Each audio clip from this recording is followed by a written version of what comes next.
ACOTAR lore in 10 minutes. No major spoilers, just the basics, what the courts are, who the main players are, and why people won't shut up about this series. If your best friend keeps saying read it and you're like, what even is it? Well, this is your starter kit. If you have read it, consider this your shareable crash course to recruit someone new. ACOTAR stands for A Court of Thorns and Roses. It's romantasy, equal parts fantasy, world building, and character-driven romance.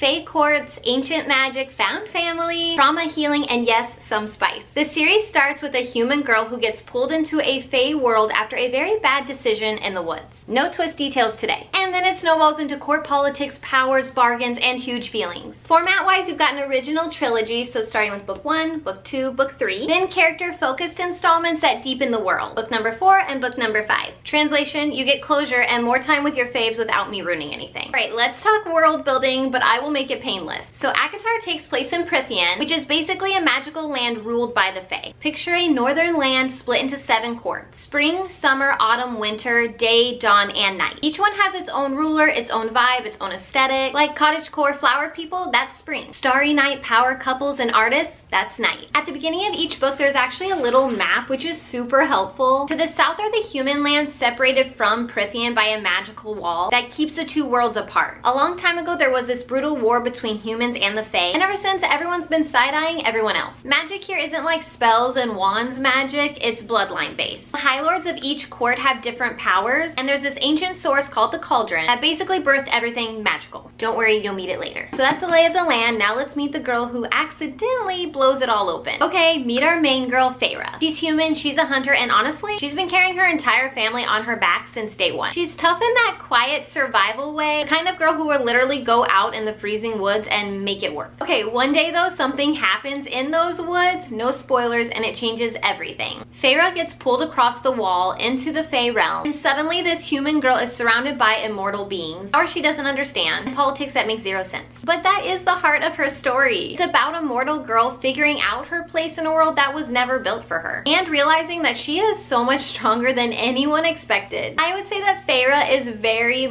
she's fierce, she's messy, and she really grows a lot throughout these books. And of course, it wouldn't be ACOTAR without a little romance chaos. Now, because it is romantasy, let's talk a little bit about the love side of things. I would say that the romance in ACOTAR isn't your typical insta-love or toxic guy gets a pass situation. It's actually more kind of about what healthy love actually looks like. Real partnership, mutual respect, being seen for who you are, not who someone wants you to be. If you're like me and you love a good slow burn, you will definitely find that in ACOTAR. Definitely also get the emotional tension and always the are they gonna kiss or are they gonna kill each other? So if you're someone who likes a romance that still gives you fantasy level stakes, battles, and magic systems, this series nails the balance. Okay, so now that you are emotionally attached, now let's talk about the vibes of the courts. The aesthetic game in this world is unmatched. All right, let's take a little tour because aesthetics are half the reason people fall down this rabbit hole. Each court in Prythian has its own mood board, and honestly, you could build a whole Pinterest board for each one. So let's go ahead and start with the spring court. Think floral, pastel, perpetual spring, fairy mass, and a little too perfect garden party energy. Next up is summer court, warm beaches, gold jewelry, turquoise waters. Everyone's tan, everyone's powerful. It's giving resort court with politics. Then you have the autumn court, red and gold leaves, bonfires, dramatic family feuds. Probably smells a little something like smoke and betrayal. Next up is winter court, snow, silver, quiet luxury, but deadly. You do not mess with winter. And then we have the dawn, day, and night courts. They're kind of like the celestial trio, light, warmth, stars, and power. We'll just leave it there to avoid any spoilers. But I think you should know that one of them is the reason half the internet fell in love with this series. So yeah, whatever your vibe is, there's a court for you. Now that we've picked our aesthetic personalities, let's talk about the people everyone loves. They are the inner circle. Basically, they are the core friend group that gives this series its heart. You could definitely say they are the found family squad. They are a little chaotic, extremely loyal, and definitely full of banter. You'll meet them gradually throughout the book series, but I can't wait for you to read this series, and then once you do, you have to come back and let me know who your favorite inner circle member is. I'm just gonna put together a quick little spoiler-free roll call. First up is Moore. She is so radiant, confident, loyal. She's definitely that friend who hypes you up but terrifies your enemies. Next up is Cassian. We'll just leave it at this. Warrior, wings, chaos gremlin energy. I just love him though. He is definitely loud. He is so funny. And he honestly just has a heart of gold. Next up is Azriel. He is definitely another favorite. Quiet, deadly, mysterious type of guy. He's definitely that guy in the corner who is observing everything. Then we have Amren. How to describe Amren? I would say tiny, terrifying, possibly ancient, but definitely iconic. Because I don't want to give away any spoilers, I will just say though that there are 2 more members of this inner circle that I didn't mention, but you'll have to read the series.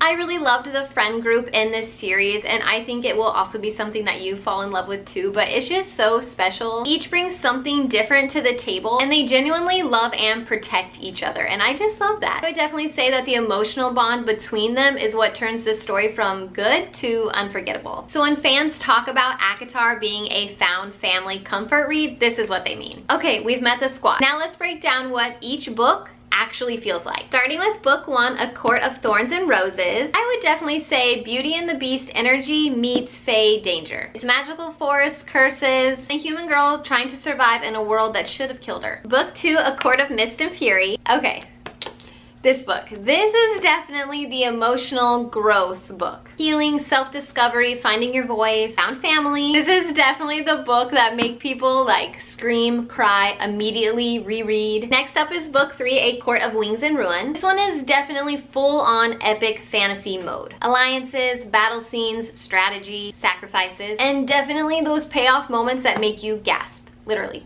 out loud. Then we have A Court of Frost and Starlight, which is obviously much shorter. This one is so cozy. It's kind of like a holiday style bridge between storylines. And if I remember correctly, I would say definitely like at the end of this book, it pretty much sets things up for A Court of Silver Flames. So this book shifts focus to a new character, dives deep into trauma and empowerment, and definitely like adult level self-healing, I would say. In my opinion, out of all 5 of the books, I would probably say that this one is like the most raw, like probably the most emotional and the most intense out of all of them. I love this one though. So whether you want fairy tale romance, slow burn found family, or an all-out war of hearts and kingdoms, this series will definitely have a flavor for you. Now that you've got the vibe check, here's how to know if ACOTAR is your kind of read. If you love character-driven fantasy, found family, emotional slow burns, and that mix of soft moments and high-stakes magic, you're in the right place. I really think that ACOTAR has something for everyone because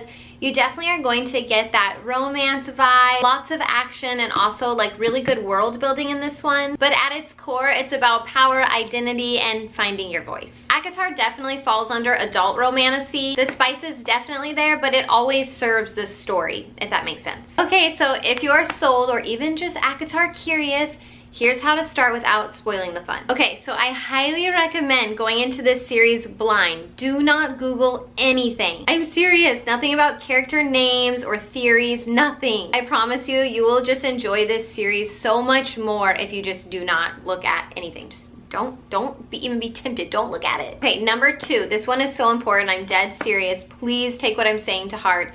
Think of book 1 as a setup. It's definitely a solid fantasy romance, but the series really takes off when you get to book 2. Just trust the process, it's worth it. Okay, that's your ACOTAR crash course. Now you can say you officially speak fluent Prythian. So now the next time your friend says you have to read this series, you can be like, yeah, I know the courts, I know the vibes, I'm ready. If you do end up reading it, please come back and tell me what court you would belong to down in the comments, because I know everyone secretly has one. And if you have already read the series, then hopefully you can send this to somebody who you're trying to convince to read it, and hopefully they will, finally. And if you're not already, please make sure you are subscribed and that you turn on the notification bell, because I do have more ACOTAR videos coming your way, along with all sorts of other bookish content. Please be sure to like this video, and thank you so much for watching. I really appreciate that you are here, and I will see you in the next one.